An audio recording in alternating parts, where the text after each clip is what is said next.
thank you. Thank you.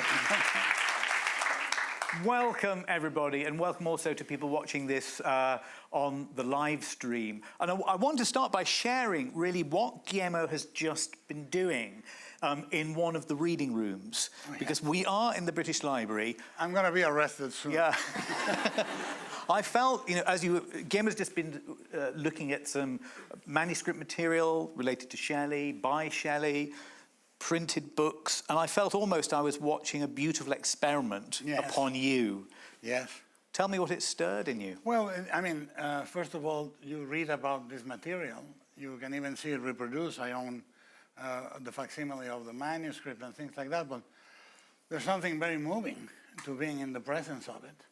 You know, it's a little bit like seeing the Shroud of Turin and guessing by the contours, guessing the human in it. Mm-hmm.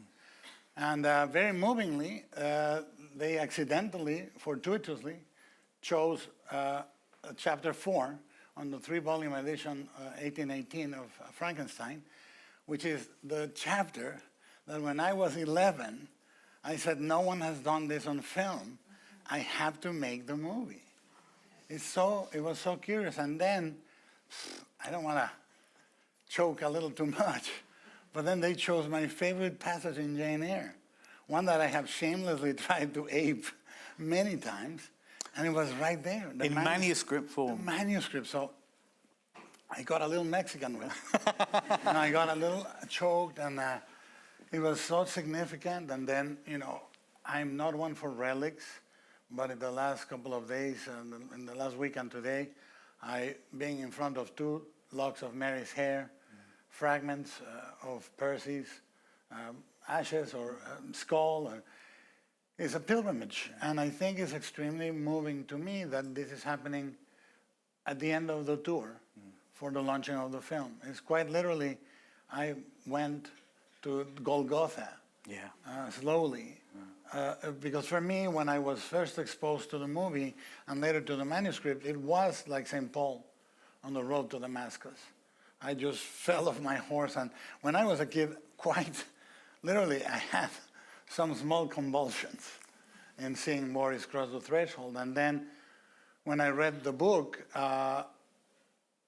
it was like somebody had reached through the centuries and told me who we were. Not who I was, who we were, her and me. And I really, this is you couldn't have planned it in a more dramatic way, because the chat we're going to have today is significant for me. The fact that it's here is significant to me.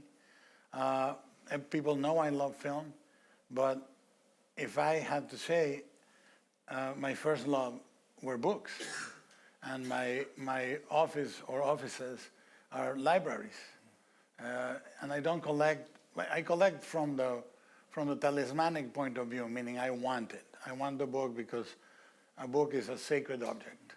It's a talisman. It's an invocation. It's a sort of tacit agreement with the cosmos of who you are and what you're made of.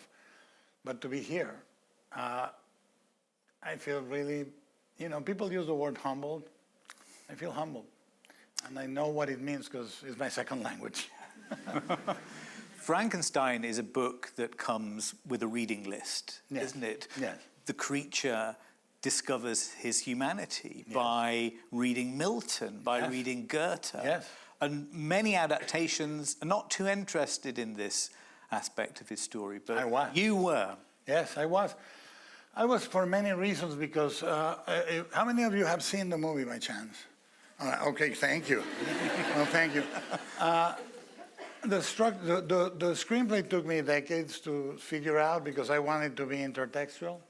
I wanted to put as much of her life, the romantics, what created the romantic movement. I wanted to encompass Shelley, Byron, Keats. I wanted to encompass the precepts of this movement. I wanted to encompass my own biography, which has eerie echoes to Mary's, But part of that was how the cornerstone is John Milton and his Paradise Lost. And in my case, I'm not a Protestant girl, I'm a Catholic boy. So that's a big difference. There's a much more pageantry in Catholicism. There's a lot more luridness in Catholicism. We are not as well-behaved. But I wanted for it to have that significant spiritual component. People often say, it's the first science fiction book.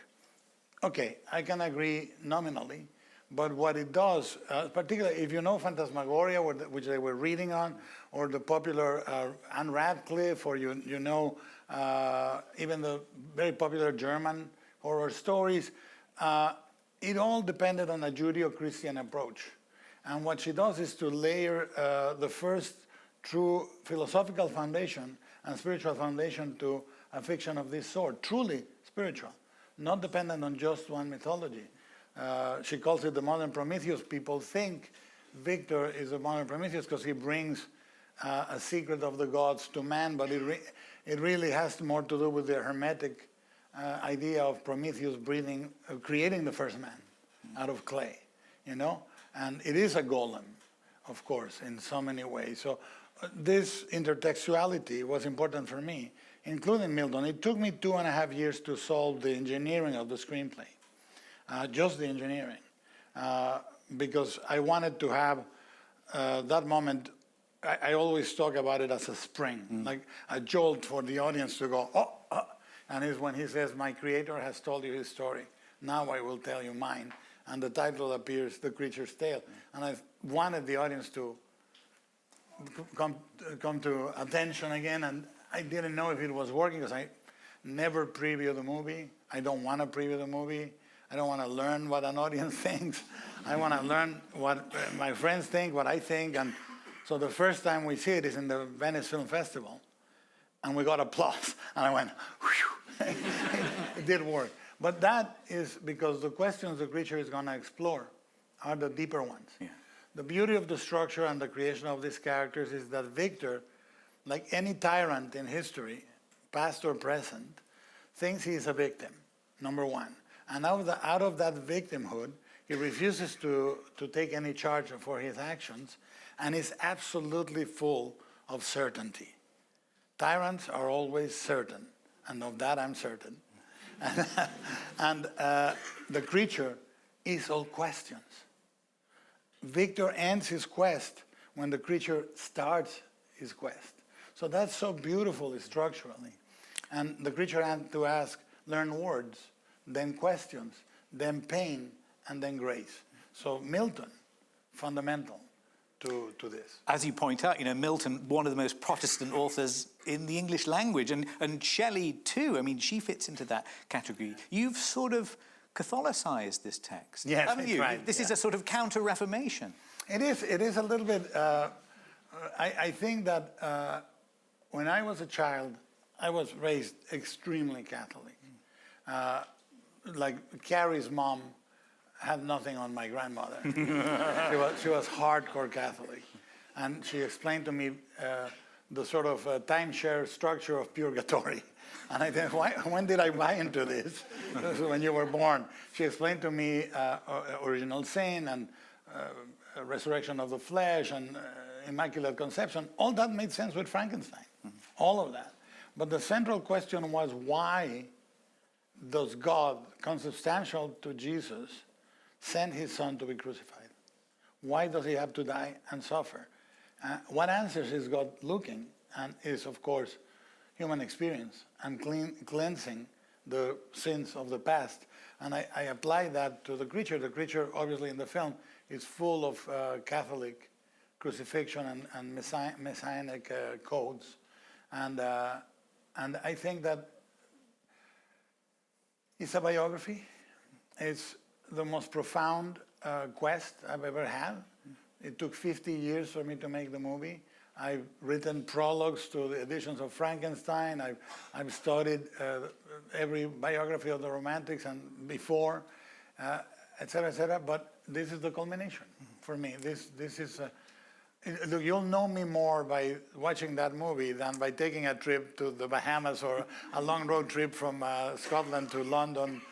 I'm a terrible companion, but I can be eloquent on film. It's so interesting this because you described watching the Boris Karloff version of Frankenstein as something that allowed you to understand ideas like the resurrection of the flesh and the stigmata. The stigmata, yeah. And that strikes me as being like there's something weirdly Miltonic about that, because if Milton is justifying the ways of God to man, then in a weird way, so is James Whale's Frankenstein to you. It is, and the essential text, I mean, the final image of the film, since you guys have seen it, I won't spoil anything. The final image of the film, the way I see it, is obviously the first act is the creature loves Victor, because he's the world. So he names the world Victor. Anything is Victor. I think God makes the world and the devil gives you names to separate things. If you exist in the grace of God or in the grace of man, you exist in a world that is all one thing. And then demonically, we create words that separate this from that, you from me. And we create an almost unquenchable need for understanding, which we had before. So the creature finds grace at the end. He needs two words to describe the world, Victor and Elizabeth. Then the third one, friend. Then he learns complexity and pain occurs. But the final one is, for me, a Miltonian acceptance of the way the world is, the rising of the sun. And that came from when my father was kidnapped for 72 days in 1998. I resented the sun for the longest time. I said, one of the most offensive things is the sun would rise. My father was on back, we were under threat, I wanted to die, and the sun was cheerfully up. And I was offended by it until I realized the sun should be offended by my pain, because it was so arrogant.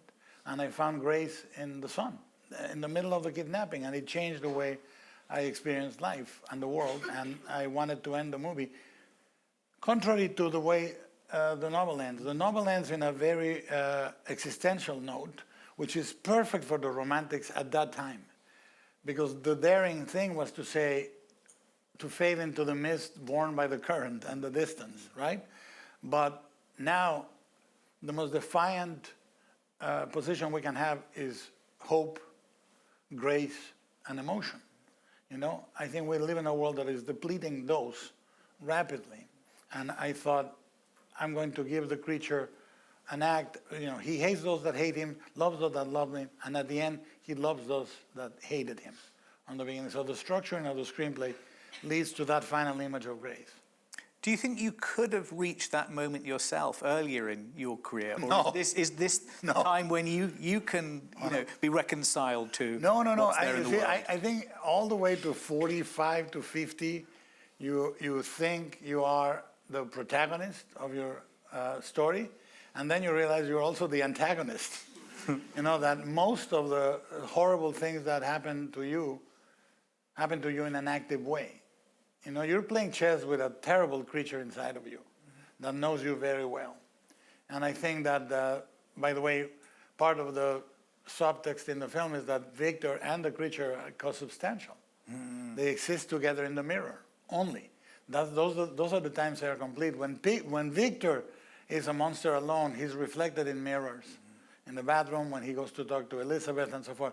But when the creature and him are together, they are always together in a mirror. So the consubstantiality of father and son is there. And I know that I am partially the creature, which is what I believed as a kid, but I am now come to believe that I'm also Victor in my bad days. Yeah. And Elizabeth, if I don't eat too many carbs, I can get to size 48. Can I ask you about pulling the story forward in time? Yes. Why set it in the 1850s? You know, Mary Shelley does a very neat, beautiful trick, which is she talks eloquently about the secret of life over and over again, but she never tells you quite what it is. She hints at alchemy, you know, she hints at galvanism and so forth, but she never quite tells you. There's a great passage where Victor says, and there it was, in front of me, and why me? A lowly scientist, a student, and it was yet so simple and so clear. How come nobody saw it? But he never tells you what it is, you know? So I thought I need to find an alibi. I need to find an alibi I do meticulous research. And in order to place the fiction where I want it, I wanted that moment of where he raises the glass plate and cleans the glass plate and reveals. There's no more cinematic way of telling people that's what he understands he is. In the novel, casually, the diary of Victor is in the pocket of the cassock. Oh, the diary. I cannot do that. I need to do it visually. So if I want photography, okay, I need to move the dial close to 1850, right? Number one. Number two, I need to be really close to fuel engines existing for the machines to pump the energy. And I'm actually cheating. The machines fueled by power, by gasoline, or they are still 7 years away. But at that moment, the French are experimenting with them. I need the language to include the lymphatic system a little more in a more modern way. So, I move the dial back and forth until I land right there. And it's a euchronism. What do I mean by that? Well, Shelley's Ozymandias is probably more popular than it would have been, because I think it was published first in magazine form and then in anthologized form, but it was never quite the runaway success that it would need to be in that library. And Byron never suggested that they wrote ghost stories, and Frankenstein as a book never existed. So it's a euchronism, and that is the moment where it suits me. It also, there are consequences, aren't there? Kind of aesthetic consequences, because it means that you have this Victorian aesthetic. And which can be a little more garish. And the intensity of the colours, those pre-Raphaelite tones that you've brought to it. And the toxic, poisonous green. Yes. Which claims so many Victorian lives. But that was the idea. The idea is, when can I make it the modern Prometheus? Because people in a period movie don't know they're in a period movie. They exist in modernity, and I think Victorian era was so overabundant, so over-decorated, so over-stimulated in color. People imagine it in pastels. It was so beautifully garish. Yes, absolutely. And everything was on top of everything else. And I wanted that very much so. And, the other consequence I wanted, when I was a child, I debated and debated, why make a man, if you're looking for resurrection, and Victor, by the way, Victor in the novel says, I'm making something more than human, which is why we designed that makeup in that way, more than human, no lesser, more beautiful, more perfect, more powerful than human. And he uses parts of the charnel house and this and that. And I said, if he's gonna use parts, where do the parts come from? And I said, the war. The war is the perfect answer. I did not want to do the Napoleonic Wars, because Napoleonic Wars is when homeopathy is sort of born by Hahnemann. Homeopathy is an adaptation of alchemy. Homeopathy could have been used to recreate the creature, so I got to move it a little after the Napoleonic Wars, blah, blah, blah. I put a lot of thought in it. and I tried to make it that way because I knew you were going to ask me this question. I was fully prepared. I wonder whether it also has consequences for the character of Elizabeth as well, who can be Catholic in Scotland in the 1850s. Yes. No, in fact, when and if we release the movie in a physical media, when it's going to be released, I intend to restore in the extras one of my favorite scenes. But it got into the rhythm, in the way of the rhythm, where it's her life in the convent. And we recreated the life-size Jesus that was in my church when I was a child. But this is where it all starts. Yeah. This is your origin story. We went to photograph it, and she has the same moment, the same angles that she has with the creature. Touches the wound, everything the same. So that you understand that she is beholding something sacred when she sees the creature. And that Jesus, my grandmother was always punctual to Mass, and I think it was because that Jesus' loincloth was a little low. I think she got her jolts that way. But he also had bones coming through his skin, didn't he? Bones coming through the skin. Catholic imagery is very, very garish. I think in my travels through Catholic iconography, the most garish ones are Filipino and Mexican iconography. There's like forensic reality to it. It's so interesting. It seems to me that there's something about artists who are born into Catholicism, that even when they produce things that are kind of blasphemous or heretical, which your idea of the synod of saints that includes the gill man and the wolf man, somehow they're still very bound to their faith. I think maybe this is you. No, it is. I mean, I remember I was a spokesperson for the Congregation of the Virgin Mary when I was a kid. I was an altar boy. My grandmother used to mortify my flesh by putting bottle caps upside down on my shoes until they bled, my feet bled. I was really into all this. But the thing that Catholicism has, it has great sensuality in a strange, very odd way, and it has a lot of garishness and sensationalism. My grandmother used to say, I don't like you reading those violent books. I said, take the Bible. Because there's nothing more lurid than the Old Testament. You know, when you read about the Maccabi brothers being quartered, their hands amputated, and then they fry them on in large fires, nothing in the horror film history can top that. But also the beauty of the iconography is very declaratory. Like when you see a statue of St. Lucy, which is where the Pale Man is based from, Pan's Labyrinth, is St. Lucy with a little tray and her two eyes and her empty sockets dripping blood. That tells you the whole story. So it's very self-defining. And I like the succinct narrative nature of that. And the wounds of the creature, the kind of, I mean, he has, his stigmata are in the right place, aren't they? Yes, of course. Yeah. I think there's many, I mean, those that saw the film, they can see the crucifixion, obviously, the crown of thorns, the purple mantle on his shoulders, the wounds, and so forth, and resurrects 3 days after the battle, which is a chronology that is kept secret for most people, but it's there.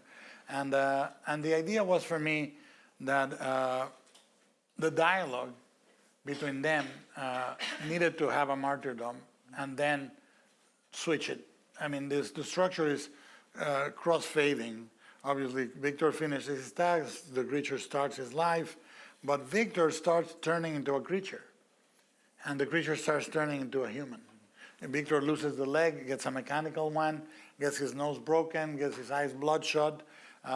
He becomes a mass of rage. Basically, Victor ends in the shape the creature manifests itself the first time in the ship, covered in furs, sort of deformed with anger and incapable of seeing anything. And the creature ends serene and full of peace. So, you know, these are things you learn in the Catholic iconography. Is really neat, really clean. What has this satisfied in you, finally telling this story? Because you wanted to do it for so long. Well, you get postpartum depression, number one. huge, you know. But what is great is that you also, for the first time in 61 years, you exhale. You've been holding your breath for 5 decades, and you can finally go, and this is for 2 hours 20. And where does it place you? You know, once are you kind of at peace in a way that you weren't before? Both. I lost my footing. That's not necessarily a bad thing, but it's very shocking. But at the same time, you know, your dial is back. I mean, David Cronenberg said when he was going to try History of Violence, he said, I have to scare myself into being young again. I mean, I've been working as a filmmaker into precision for more than 30 years, and I like to now venture into things I don't know. I want to explore more thrillers. I want to explore different style of camera work. I want to go back to stop motion immediately and do a movie. I'm adapting the Kazuo Ishiguro's The Buried Giant into stop motion. It's not a kid's film. It doesn't have songs. It doesn't cater to an audience of children. It's an adult movie asking serious questions with stop motion, which is what the animation medium should be doing. to be part of the feast of cinema and not in the kids' table. Well, you can inhale and exhale just for one moment, because I think that Jacob Elordi is about to cross the threshold. Please welcome him.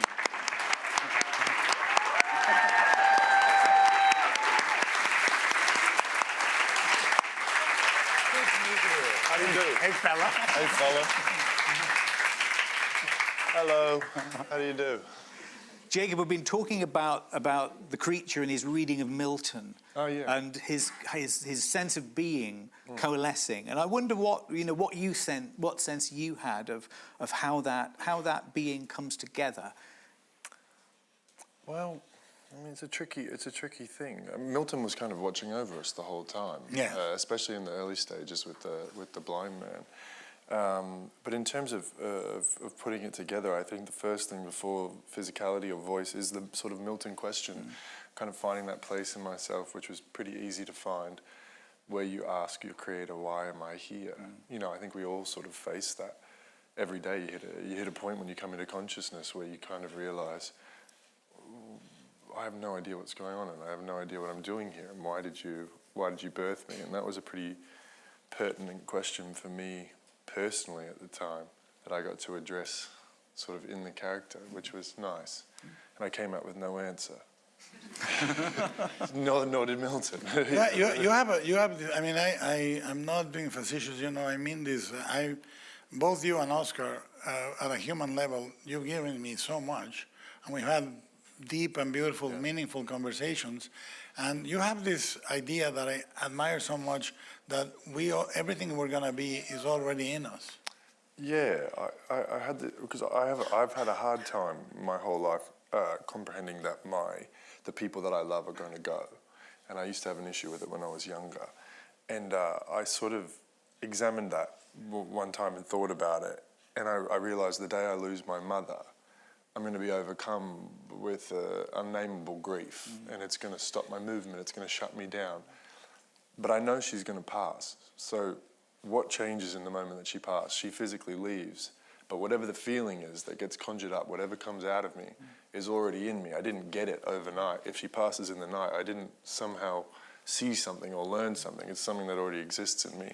So I have I suppose, a theory as an actor that everything that you're going to live, all your suffering, all your joy, all your excitement, it's kind of in this circular wheel, and you can, if you think on it enough or sort of focus on it, sometimes in like an abstract kind of way, you can find that grief because you've already lived it, you already have it. And a lot of playing the creature was sort of, when Oscar forgives him, I had to call my dad afterward because I lost my dad in that scene, you know, for real. And I think I found that place, and I think that kind of ties to this idea that all this grief, all this excitement, all this joy, all this wonder is in you from the moment that you're born. It already happened. It already happened, and your experiences unlock it or cloud it or block it, you know, but it's always there because it's already happened. That I find very, I mean, as a lover of amalgam of Eastern and Western philosophies and ideas, I find that so touching and so beautiful because I believe it to be true. And I believe that we choose to go one way or another. From the same thing that happens in our life, you can derive the moment in the sun, the moment of grace, or the moment of offense with the sun. I think that when you say, why did it happen to me? Why is this happening to me? That's the ego. When the universe answers, he says, why not? Why shouldn't it? You know, and that gives you that wisdom for me. You can open yourself to the fact that it can happen to anyone. It sounds as if these discussions are almost part of the production process. Earlier, they were kind earlier, of, yeah. there was a sort of necessity about speaking in this philosophical Our way. first phone call Yeah. was that way, and I was trying to explain something to you once halfway through filming, and you went, we have the same language. Yeah. I didn't need to explain, it was the same language. And that was apparent from the first time we spoke on the phone. We approach it with the same, I think we understand the world through movies. And like you said something yesterday that was really pertinent. You said, there are multiple times in your life when you've considered the question of why, can't find the answer, pack your bags and get ready to leave, and then you watch a movie and it confirms why you're here and you come back with a new vigor. And I think film does the same thing, which is why I was attracted to his films when I was 11, not knowing what was happening, but knowing that something was happening. And I think that when I was very young, there was a moment where three things vibrated on the same frequency: religion, fairy tales, and horror. And I realized the three were one and the same. Obviously, there is the ancient form of parable, and I realized horror and fantasy were both capable of great parable. And you could learn, there's a great word in English and in Spanish, you could apprehend notions larger than you. Apprehend means capture or understand. And I found that so moving. I said, that's what I want to do. What I want to do with art is help people apprehend things they cannot name. So a movie or a song or a piece of art can speak to you deeper because you're not thinking, you're living. And that's why I find the urgency of emotion in a world right now that is very much like the Industrial Revolution, mechanizing humanity into believing that emotion is not necessary and that art can be made by an app, which are both horrible lies to move us further away from the religious, nurturing, healing nature of art. Because art does that. Art tells you, we are here. You, the person making the art, and that's why the miracle of communicating with Mary Shelley in Mexico 200 years after she died occurred. Jacob, did you have a sense that, I mean, not only you were kind of carrying Shelley's story, but also carrying something of Guillermo's biography in the story of the creature? Because the way he talks about it is so personal. Very much so.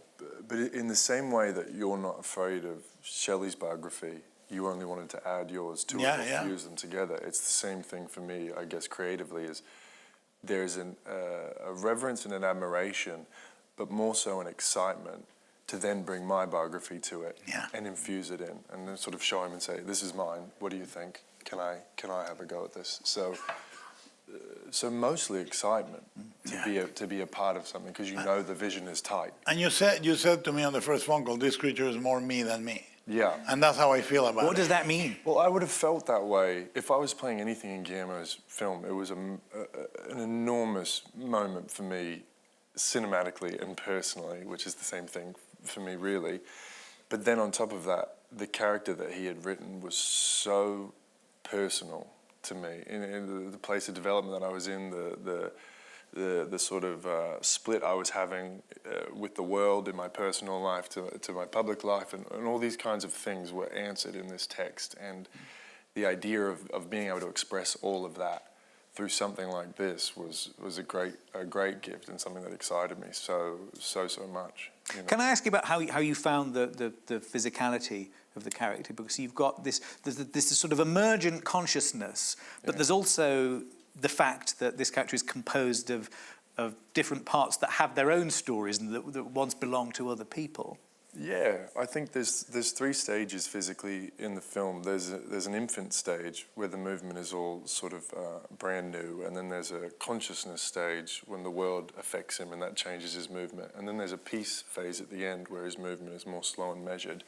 And the first thing I thought was, obviously technically there are different body parts with different memories and things like that. So I had this image of a marionette in my head and the strings working independently to each other. And then when I got to Toronto, Guillermo had the wonderful idea of working with a Buto teacher. And Buto is this Japanese, to call it a dance is not right, but it's the act of reanimating a corpse. And it deals with the elements, and it moves through the elements. It uses fire to represent rage and how your body can transition into water from that. And I worked with a great coach, and I would just walk around a room for hours on end, and she would say, your lungs are bellows. Your lungs are bellows, and your foot is a steam train. So everything starts working independently, which is perfect for that kind of, because the movement needed to be sort of staccato, I guess, like it needed to be broken, but it also needed to be fluid and balletic. So there was a sort of dance that needed to be done, you know. The Boris Karloff has this sort of halting, lumbering walk. Elsa Lanchester is kind of bird-like, isn't it? Yes. So, yeah. It's fantastic. So can you characterise what you were doing in it? I can't put it into any one thing. In terms of the eyes, I watched my dog. Oh, wow. For hours and hours and hours, because she's my creature and she pays attention to me in a really kind of magical way.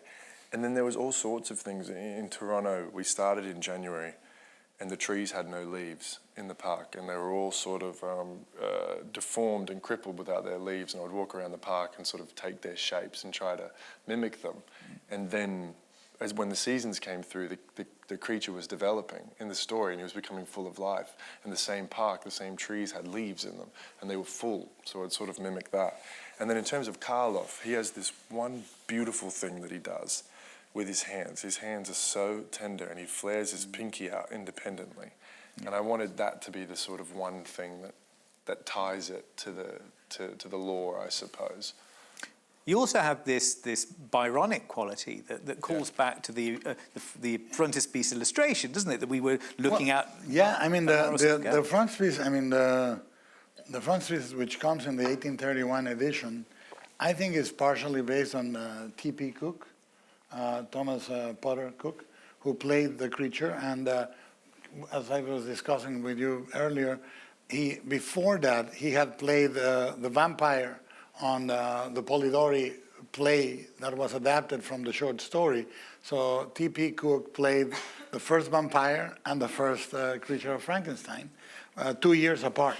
And then he made it a point. So that frontispiece, it was a license to make the creature beautiful.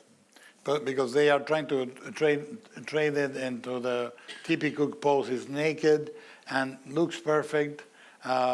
But we know it's composed of so many parts. So what we wanted with the makeup design was to make clear to the audience, again in a succinct way, this is not a repair job.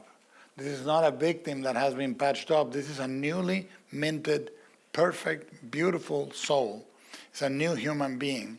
In order for the baby to be destroyed by the father in a more poignant way, beauty was necessary.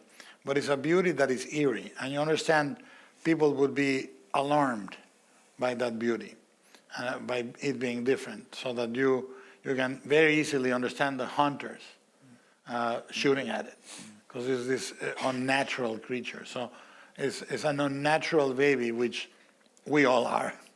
Because unfortunately, fatherhood is the least supervised profession in the world.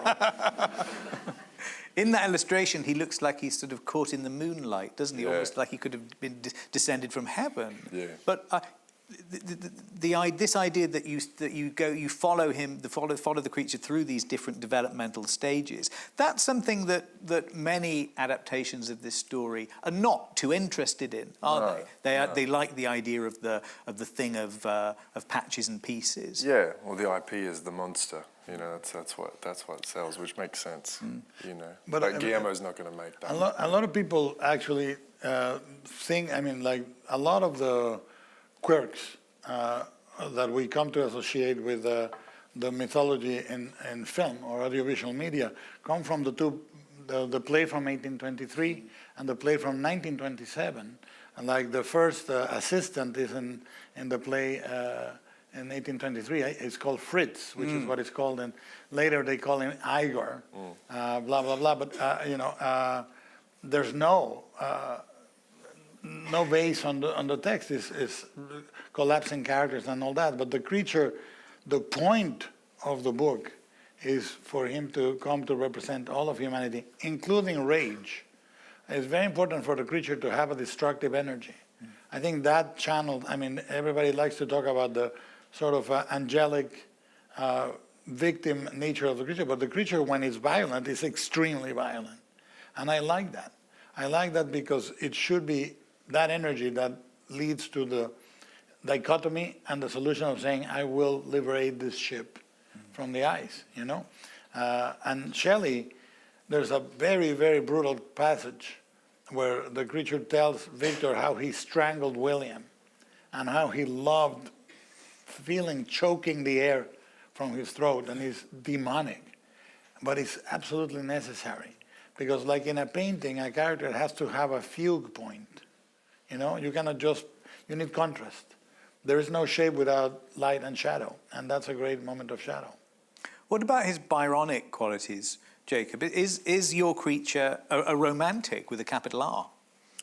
Yeah, I think so. I mean, particularly sort of pre-conscious creature, because everything he does is driven by emotion and the sort of purity of feeling and beauty. Everything that he responds to is what is beautiful. He doesn't really, when he sees a gun for the first time, it only evokes rage, and it doesn't evoke anything out of him. So I think we spoke about him being Byronic quite a bit. And there is essentially, I mean, if you read the Pathless Woods by Byron, right?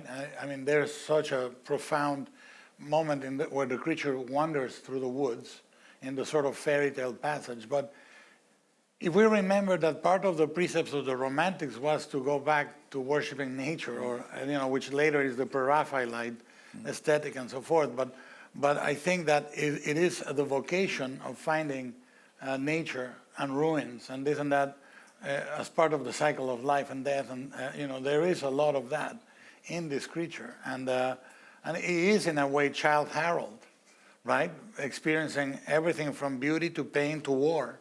So the literary journey is, to me, very Byronian or Byronic. I think that his lyricism as a poet, and his Keats, right? Truth is beauty, beauty is truth. But the lyricism of Byron is so amazing. It evokes Elizabeth coming down the stairs with the candle. I mean, there's so much that, and that's a decision I wanted to make. I wanted to encompass that spirit also. They were all very important to each other in their lives. They changed, marked, and altered, and blessed each other's lives and cursed each other's lives in a very dramatic way. Does he have any common ground with Heathcliff, Jacob, which we're about to see you play? Certainly, yeah, most definitely, because I made them quite close to each other. I started reading Wuthering Heights when we got to the Scotland portion of filming, but very much so. A lot of because I was reading a lot of Ted Hughes poetry in The Creature, because that's what I was practicing my accent on, because it was sort of nature and the savagery of it, and the crow poems, and there was something because the language that Ted Hughes uses works really well for like a rhythmic growl, and I listened to a lot of Ted Hughes as well, which was a perfect That's so interesting. transition from Ted Hughes. I took Ted straight into that and took a lot of the kind of a lot of the information that I kind of gathered on this, and the world that I was living in as well was really quite similar.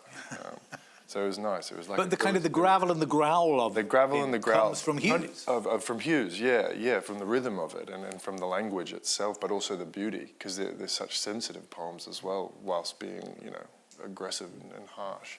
And when he was preparing The Creature, there was a lot of exercise trying to find the guttural sort of Tibetan monk. Yeah, there was these. We did these. There was this Tibetan monk throat chanting, where you can, it's just on YouTube. You can demonstrate if you like. No, it takes a long time. People will start levitating. It takes a state of peace, yeah. No, but we would go, and I would say more gravel, less gravel. Yeah. Right? And I think that the beauty of the purely serendipity, but we shot the movie in the right order. Yeah. We shot first the confession and forgiveness, which gave the creature had full command of the words. Then we went to the blind man. And in the monologue where he says, I remember fire and sand, that's where part of the voice came, and then we could go backwards to the creature pre-verbal. And it was so fortunate. And I wish I could say it was planned. No, it just happened. It just happened. The voice needs to be a whisper at the same time as a roar. That's what the difficult sort of thing was to find. But the way that we naturally shot, the first scene we shot was the forgiveness scene with Victor, which is the most kind of dialogue I had said, and I had no idea how I was going to speak before we were filming it. It was in the second week. But learning how to speak in that scene, because he's so nervous talking to his father, taught me sort of where we were going with the rest of the voice, which helped me be a baby. And then we had that whisper and Yeah. the stutter on the words and things like that. But also, a friend of mine, another director I respect very much, he said, make sure that even though they are florists, because in the book everybody speaks so eloquently. He said, make sure that the creature's speech is different from Victor's speech or Elizabeth's speech. And in that came the help of one of the most beautiful things in English language is the dash. Because the dash is a turn of thought. And I made sure that the rhythms of the creature were guided by that dash. I remember parts, fire and sand. So it's the many parts remembering things, and then little by little it articulates, and then the final forgiveness, he's able to express himself after finding literature. But even the one structural trick that we found in a beautiful way is, so when he goes to tell Victor he wants for him to make someone like him, it could not be fully in command. So he gets shot on the throat. And then he has to say, make one like me. So Victor doesn't think, oh, there is Ted Hughes. Yeah. So these are tricks that Jacob took and used to the benefit of the character in a beautiful way. Does the idea of the creator and the created imprint itself in any way on the relationship between the director and the opposite director? Are there kind of components No. of your performance, Jacob, that were sort of put there by Guillermo? Stand. Leg. Stand. Leg. Give me your leg. No. No. It was a brotherhood, really. Yeah, it really was. Sometimes we wouldn't use a lot of words. No. We'd do a take. We would print 2 takes. 2 takes, and then we were done. And then the thing that worked the most was Guillermo never leaves the set, and I never leave the set. So all our communication was almost. Look at each other from the He'd be distance. sitting here, and I'd be up in the corner of my cell, and we'd kind of just look and then he'd go. And then when we were close, I'd come over. The first time he saw me in the makeup was one of the most beautiful things I'd ever seen. It was for a camera test, and I was so nervous. I thought I'd just put my prom dress on. Like, it was so nerve-wracking to walk out in front of this crew of 400 and something people. That I felt so small, and I was in my little loincloth. Me too. He was in a loincloth. And I walked onto the set, and because of my nerves, little things started happening that I sort of clocked for the character. And I looked over at him, and your eyes were sort of like I'd never seen them before. And he called me over, and I walked up so afraid. It was the first time I'd seen him in the flesh, as his creature, and he took my hand, and he went.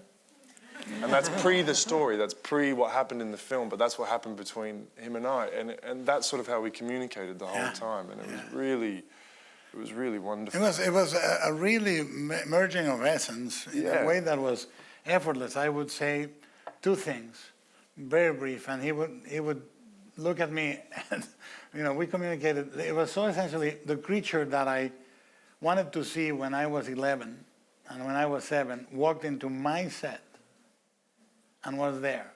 And it was a moment of profound spirituality for me, and that's why I felt like I am the creature, and he is my guide. And because you ultimately create such a bond with the character, we could do no wrong. I mean, I don't think there was a single time where we had to change direction. We were always in sync.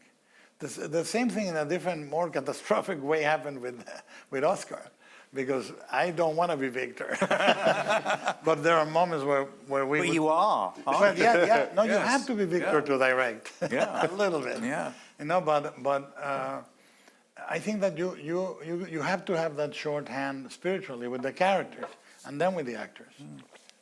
And did you feel as though, like a fragment of your memory, of your consciousness, had been somehow materialized then?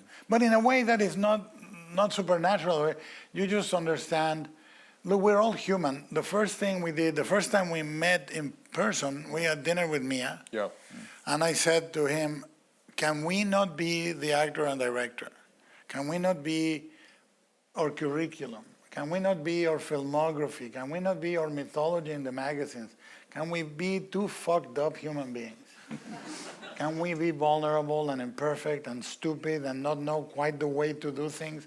Can we be artists and be lost in the process? Can we not try to invoke certainty, respect, say please? And that's, I think, what, I mean, Australians and Mexicans. That was perfect for me. Perfect. Oh, thank Perfect. God. Yeah. I'm an idiot. No, you can, because you can then breathe. You know, I think that if you spend part of your life playing a character, and then you believe that character, and I mean, not in the movie, but in your social life, it's so exhausting. Or I gotta play the beautiful person, or I gotta play the smart person. And then you are trapped by that lie, which is inauthentic. And I find the more I age, the more I find that humans directing humans is the way to go with art, you know? Did you dream about the creature, Jacob? In the process? Or now even? Has he stayed with you? Certainly stayed. So, I mean, when I was shooting Wuthering Heights, because I had a similar wig on, my first scene, something happens over here and I'm washing my face and something sort of shocks me and I went, and you see it, and I was like, I'm so sorry, we have to it was a complete kind of, it was my response to acting was from beneath the makeup. But, you know, I dreamt of playing it before I'd had the role. I was making Priscilla in Toronto with Guillermo's crew prior to them shooting Frankenstein, and I asked Cleona, who was doing my hair, what she was working on next, and she said Frankenstein. And I said, I'm supposed to be in that movie. And she said, did you audition? I said, no, not at all. And she goes, well, we already have an actor. And then a year later, that actor dropped out. And 9 weeks before we started shooting. 9 weeks before shooting, and Ted Sarandos said, have you seen Jacob? And then Cleona, who I'd said that to, went and told Guillermo that same story. And my wife Kim and my daughter Marisa, all the same day. They said, you got to see Jacob Elordi. It was this unbelievable thing. And I think I'll probably dream of it forever, you know. Is there any of Ted Hughes in Heathcliff, can I ask? Oh, I would. Because he's more obviously Heathcliffian. It's quite, yeah. I think very, very much. Yeah, I mean, I would hope so. I would hope so. I hope a lot of the beauty, though, not the obvious things, not the kind of rage and the possessiveness and the things that you're going to see, but the kind of great beauty, the way he describes the moors, the way he talks about that landscape. I hope that is in there somewhere, you know. Just before you came on, you might have heard Guillermo talking about this feeling of exhalation that he had when he came to the end of the film. What sort of state did it leave you in? Do you share the peace that he has expressed towards? No. But I'm far too young, I think, to experience that peace off of it. But I do. I have a North Star now, which is the final frame of the film, which is, and so what? Then live, do it, and that's something that I've carried with me when I find myself in some kind of existential quandary. I'm literally in the frame that's telling me what to do about it. so you're the cat on the calendar. I'm the cat on the poster, you know. So yeah. So at some point in the future, you are going to stand on that hillside and look at the sun rising, and you will know something. And a single tear, and I'll be the loneliest man in the world, and it's okay. Okay. And our time is up, I'm afraid. Please show your appreciation to Thank you. Jacob.